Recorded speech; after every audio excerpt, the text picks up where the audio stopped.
Halo semua, salam sejahtera Malaysia. Selamat datang ke channel Fails Lifestyle. Tuan-tuan dan puan yang saya amat hormati sekalian. Datuk Seri Anwar Ibrahim akhirnya buat pendedahan berkenaan dengan RM4.5 triliun yang melibatkan dana sejumlah sebesar itu, iaitu melibatkan ataupun berkait dengan rasuah dan ketirisan selama 26 tahun yang lalu ataupun 26 tahun kebelakangannya.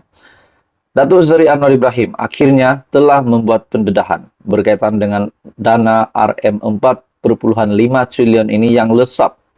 Nah, persoalannya saudara-saudara, setelah Datuk Seri Anwar Ibrahim membuat pendedahan ini, dana RM4.5 triliun itu bagi saya satu dana yang cukup besar, dan apa yang dapat diberikan kepada rakyat melalui dana itu. Nah, persoalannya ini adalah disebabkan rasuah dan ketirisan. Nah, sudah pasti kalau kita fikir secara logiknya, ini ada kaitannya dengan kepimpinan yang lama. Sebelum ini juga sebelum Datuk Seri Anwar Ibrahim menjadi Perdana Menteri, kita juga tahu Perdana Menteri sebelumnya adalah Ismail Sabri, lepas tu Muhyiddin Yassin dan Tun Dr. Mahathir, dan Perdana Menteri yang lain. Namun kita mengambil bekas Perdana Menteri yang terdekat sebelum Datuk Seri Anwar Ibrahim. Adakah beberapa senarai Perdana Menteri ini terlibat dengan rasuah dan ketirisan ini? Bagi saya, mungkin setelah Datuk Seri Anwar Ibrahim membuat kenyataan ini, mungkin beliau juga tahu bahawa ada individu ataupun sudah ada identiti yang Datuk Seri Anwar Ibrahim tahu yang berkait dengan isu tersebut. Nah, saya rasa begitu. Namun, Datuk Seri Anwar Ibrahim belum membuat pendedahan tentang identiti. Itu pun kalau Datuk Seri Anwar Ibrahim pun sudah mengetahui identiti ataupun dalang dari rasuah dan ketirisan RM4.5 triliun ini.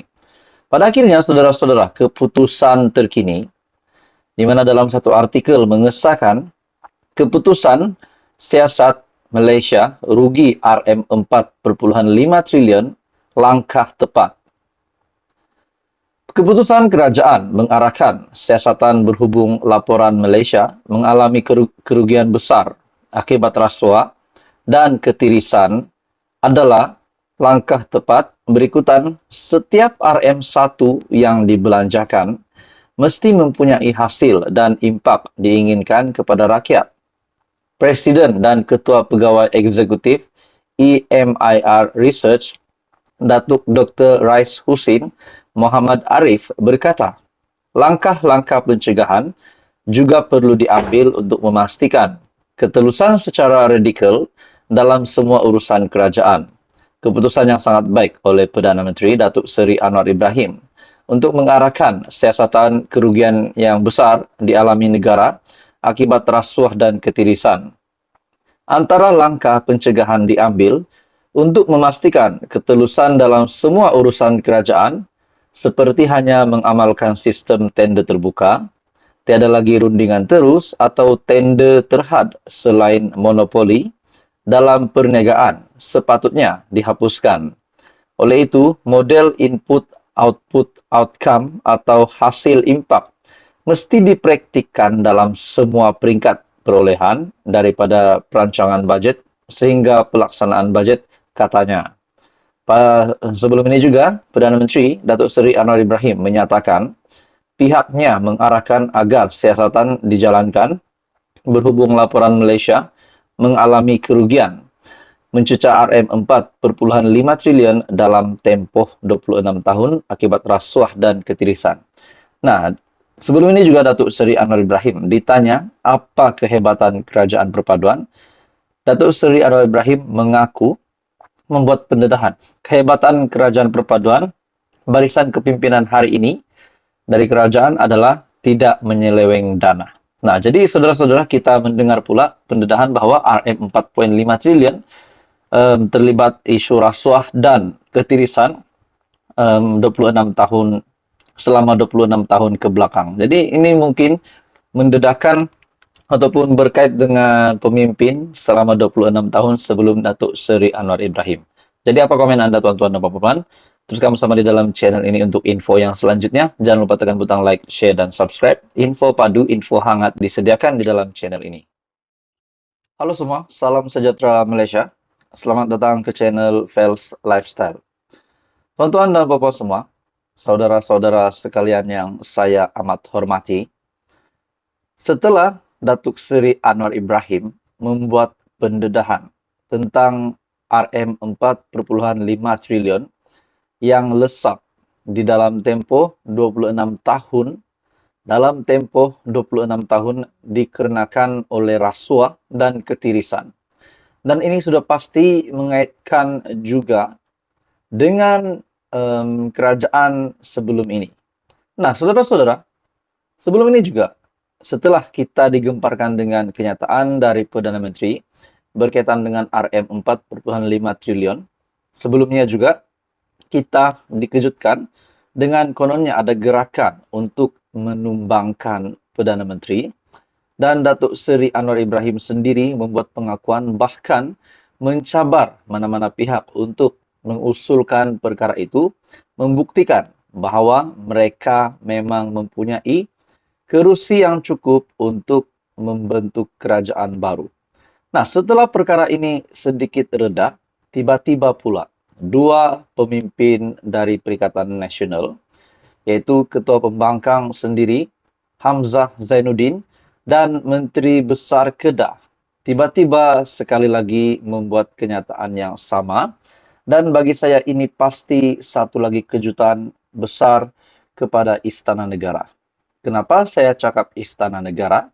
Disebabkan ini bagi saya secara pribadi, hanya pendapat saya saja, ini seolah-olah tidak mengendahkan titah dari Yang di-Pertuan Agong Al-Sultan Abdullah Riayatuddin Al-Mustafa Billah Shah.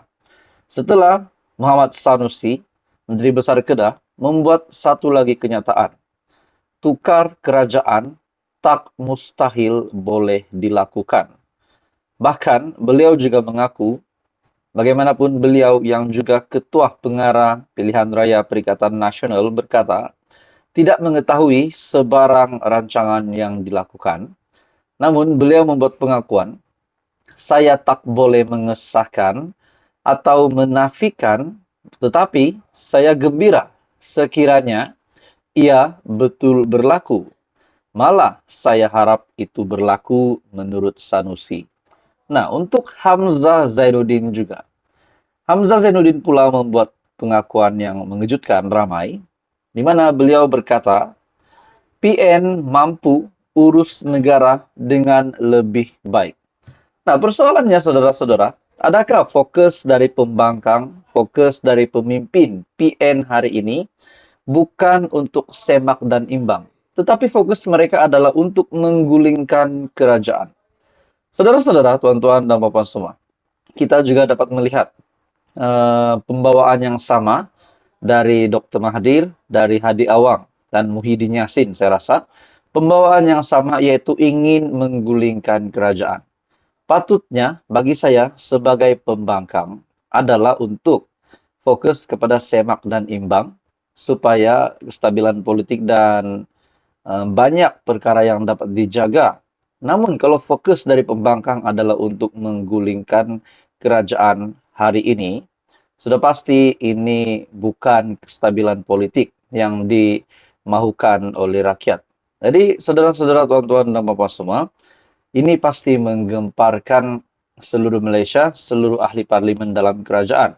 Rupanya selepas Datuk Seri Anwar Ibrahim mencabar bersatu ataupun membangkang, mencabar PN untuk mengemukakan bahawa mereka memang mempunyai sokongan, dan akhirnya Ketua Penerangan Bersatu membuat pengakuan auta bahawa 126 itu adalah auta. Pada akhirnya Sanusi dan Hamzah Zainuddin tiba-tiba pula membuat pengakuan bahawa seperti apa yang dinyatakan Sanusi, beliau lebih suka kalau kerajaan hari ini tumbang, dan Hamzah pula beliau kata PN boleh memimpin dengan lebih baik. Adakah kedua-dua mereka sudah hilang ingatan? Itu persoalannya. Disebabkan Datuk Seri Anwar Ibrahim sendiri mencabar pembangkang untuk mengemukakan isu tersebut. Pada akhirnya kita masih dapat tahu pimpinan Datuk Seri Anwar Ibrahim masih kekal teguh sehingga hari ini. Jadi saudara-saudara, apa komen Anda? Teruskan bersama di dalam channel ini untuk info yang seterusnya. Jangan lupa tekan butang like, Anda boleh share video ini dan tekan butang subscribe.